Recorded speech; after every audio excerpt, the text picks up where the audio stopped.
Good morning, students. So far, you have learned the lesson tissue and tissue system, secondary growth, transportation in plants, and diversity of living kingdom and plant kingdom. Today, you are going to learn the topic plant morphology. In this lesson, you are going to learn about vegetative morphology. The term morphology means the study of various external features, external appearance of the organism. The term plant morphology is also known as external morphology that deals with the study of shape, size and structure of the plants and its plant parts such as root, stem, leaves, flowers, fruits and seeds. The study of morphology is very important in taxonomy. Morphological features are important in determining productivity of crops, that is the yield of the crop. Morphological character indicates the specific habitats of living as well as the fossils. Habitat means the living place of an organism. And also it is used to study about the fossils, plants and helps to correlate the distribution in space and the time of fossil plants. So the morphology is also used to study about and correlate the distribution in space and the time of fossil plants. Morphological features are also significant for phylogeny. Phylogeny means the evolutionary relationship between an organism. Plant morphology can be studied under two broad categories such as vegetative morphology. The vegetative morphology deals with the vegetative structure of the plants such as root system and shoot system. The shoot system includes leaves. The reproductive morphology, it includes flowers, inflorescence, fruits and seeds. So the reproductive morphology deals with the reproductive organs of the plants such as flowers. Inflorescence means a bunch of flowers and fruits and seeds. Vegetative morphology. Vegetative morphology deals with the study of shape of the plant parts and shape of the plant, size of the plant parts and structure of the plants and their parts like roots, stems and leaves. To understand the vegetative morphology, we have to learn about the things that are habit, habitat and lifespan of a plant. Habit. The general form of a plant is referred as a habit. The habit means it is a general form of a plant. It represents either the plant is a herb or a shrub or a climbers or a tree. So habit means it is represent the herb or a shrub or a twiners or climbers and trees. Herbs. The herbs are soft stemmed plants with less wood or no wood. Example Phyllanthus amaris, Clium viscosa. So according to the duration of the lifespan, the plants are classified into three types. One is annual, biennials and perennials. The annuals are the plants which completes their life cycle within 1 year or 1 year. For example, rice is an annual plant. Biennials. The biennials are the plants which completes its life cycle. It requires 2 years. The first year it produces a vegetative structure such as root, stem, leaf. The next year it produces flowers, fruits and seeds. So they require 2 years for the completion of life cycle. Example radish. And perennials. The perennials are the trees which are lived for many years. Every year it produces flowers and fruits. For example, neem plant, mango plant are coming under perennials. The perennial herbs having a pulp, corn, rhizome or tuber. Onion is an example for pulp, corn and rhizome, corn, colocasia, rhizome, ginger or tuber, potatoes. As the underground stem, they are termed as geophytes. The perennials which are having underground stems are called as geophytes because they are present, the edible part is present in or the stem part is present in the earth, so they are called as geophytes. Example allium cepa, onion. The next shrubs. The shrubs is a perennials. It lives for many years. They are woody plants with several main stems arising from the ground level. For example, hibiscus, rosa, sinensis, citrus plants are coming under shrubs. They are mostly bushy in appearance. So the gives rise to several branches which are arising from the stem level. Next, climbers. The climbers are also called as twines, which twine over the support. And elongated, they are mostly weak-stemmed.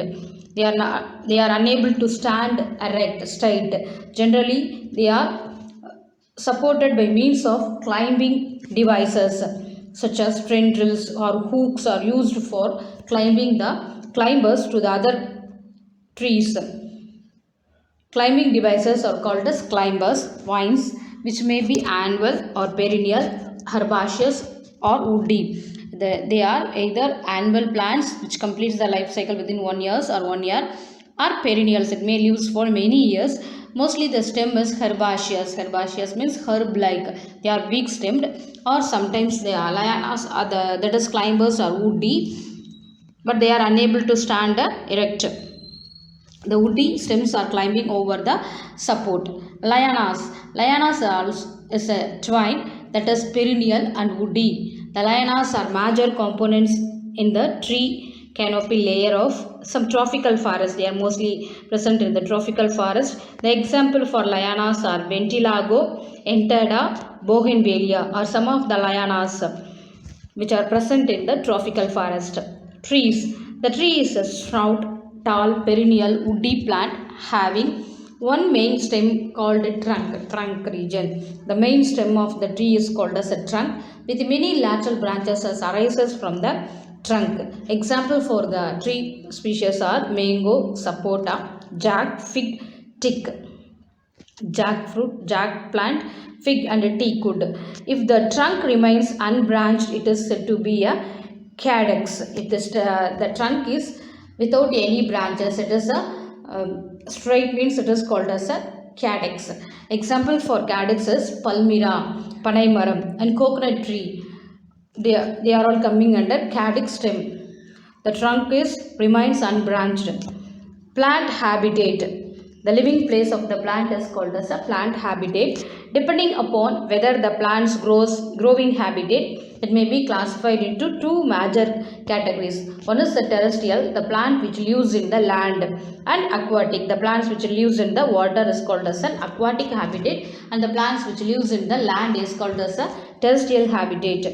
The terrestrial, the plants growing on the land are called as a terrestrial habitat. Aquatic plants, the plants that are living in water are called as aquatic plants are also called as hydrophytes. Hydro means water, phytes means a plant. The next life cycle of the plant species based on their lifespan, based on their living period, the plants are classified into three types. They are annuals, biennials and perennials. Annuals, a plant that completes its life cycle in one growing season, that is 1 year or within 1 year. Example is maize, watermelon, groundnut, rice. The next, biennials. The biennials are the plants that live for 2 seasons, growing vegetative during the first season and the flowering and fruiting during the second season. Example for the biennials are carrot, radish, cabbage. The next group is perennials. The plant that grows for many years, that produces flowers and set of fruits for every seasons during their life cycle. When they bear fruits every year, they are called as a polycarpic perennials. When the perennials bears the fruits every year means it is called as a polycarpic perennials. The plants which lives for many years and each year it produces flowers and fruits are called as a polycarpic perennials. Example for polycarpic perennials are mango, sapota. Some plants produces flowers and fruits only once and die after a vegetative growth of several years. These plants are called as monocarpic perennials. Example for monocarpic perennials are bambusa, agave and musa. Example is banana, bambusa and agave. Bambusa means mungil. Parts of the flowering plants. The flowering plants are also called as angiosperm or magnolophytes. They are sporophytes consisting of an axis with an underground root system. The plants which produces a underground root system, and above the soil it produces a shoot system. The shoot system is consist of leaves, flowers and fruits. So the sporophytic plants which produces two different type of shoot system. One is a root system, another one is a shoot system. The underground part of the plant is called as a root system, and the aerial means above the soil, it consists of shoot system. The shoot system contains stem, branches and leaves. The root system consists of root hairs and lateral branches, that is primary roots, secondary root, tertiary roots are formed from the root system. The next topic is root system. The root is a non-green cylindrical descending axis of the plant. The root is a non-green cylindrical in structure, and it is a descending because it is moves towards the earth. That is, they are positively geotrophic axis of the plant that grows into a soil. That means it moves toward the soil, so they are called as a positively geotrophic. It develops from the radicle, which is the first structure that comes out from the seed, is placed on in the soil. When a seed is placed on the soil, the first structure which comes out from the root is called as a radicle. The radicle is the first formed root from the seed. The root is responsible for absorption of water and minerals. So the root system is plays an important role because it is involved in the absorption of water and mineral salt from the soil, and also it fixes the plant firmly to the soil. It is used for anchoring the plant. The next is a characteristic feature of the root system. The root is the descending portion of the plant axis. That means it moves towards the earth. They are generally non-green. Sometimes they are brown in color. They are non-green in color due to the lack of the chlorophyll. That means it is unable to photosynthesize. It does not possess nodes and internodes. The nodes are the region where the leaf is attached to the stem.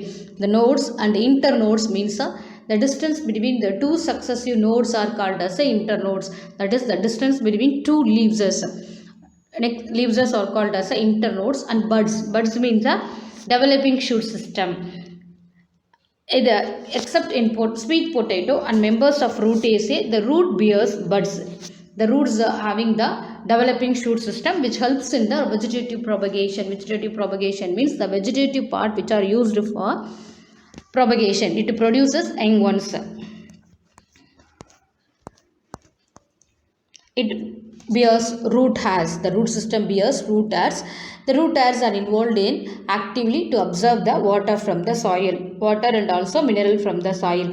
It is positively geotrophic. Geotrophic means they are moves towards the earth, and they are negatively phototrophic in nature. That means it moves away from the direction of the sunlight. The earth is always moves towards the earth. The root is always moves towards the earth and away from the sunlight. The next, region of roots. The root tip is covered by a dome-shaped structure which are made up of parenchymatous tissues or called as a root cap. So a dome-shaped structure which consists of a parenchymatous tissues or called as a root cap. The function of the root cap is to protect the meristematic cells in the apex. Meristematic cells are involved in the multiplication of new cells. So in that region, the root cap covers the tip region, which is the most important part of the growth of the root.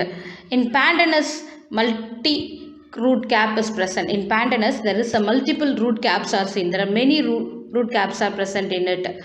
In Pistia, instead of root caps, the root packets are present. Pistia is an aquatic plant. In aquatic plants, there is no root caps. They are having a root packets. Arrow-like root packets are present.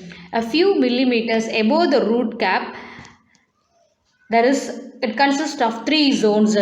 They are region of cell division, region of cell elongation, and the region of cell maturation. And this region of cell maturation, the root hairs are present. First one, a meristematic zone. Second is a zone of elongation, and third one is a zone of maturation.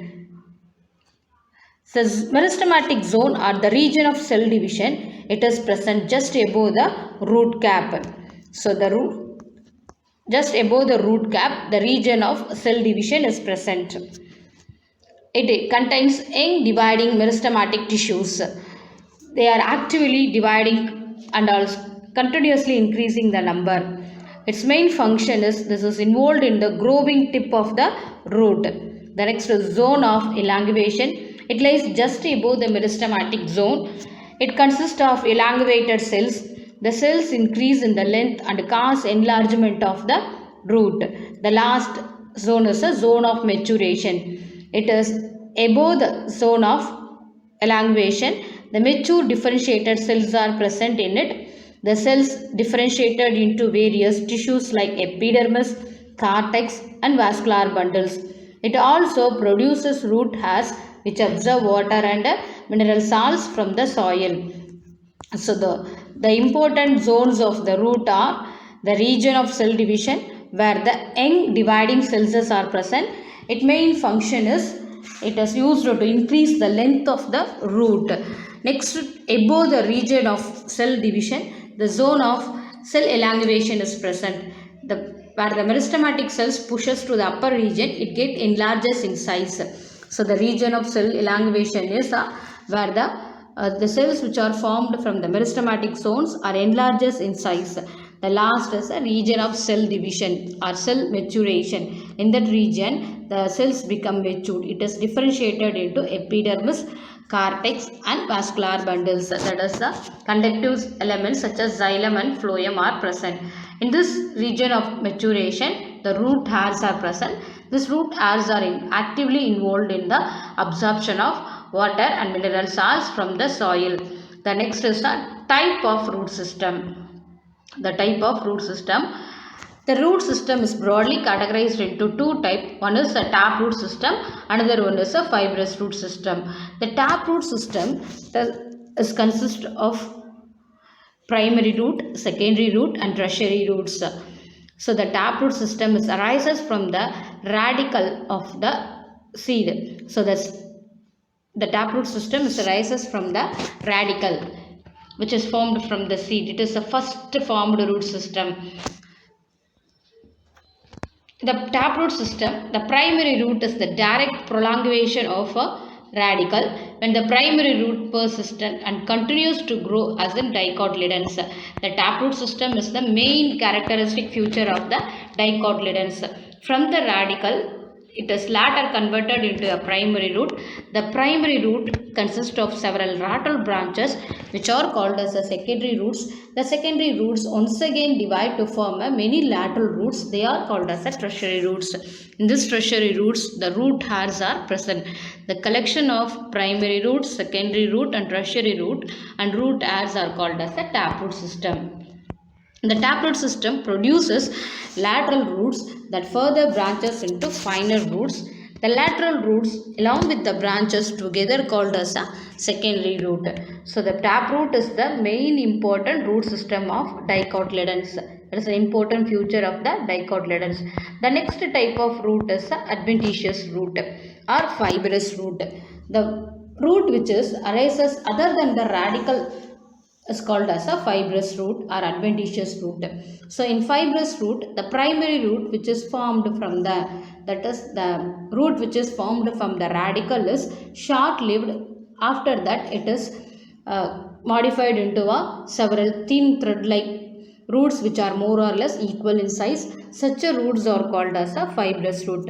At the base of the stem, there are several thin thread-like root hairs which are more or less equal in size arises from the stem. Such roots are called as a fibrous root. The adventitious roots or the roots which are developed other than the radical of the embryo is called as a adventitious root. It may develop from the base of the stem or nodes, that is leaf region or internodal region. The example for adventitious roots are Monastera delicosa and Piper nigrum. In many plants, the roots arises from the nodes.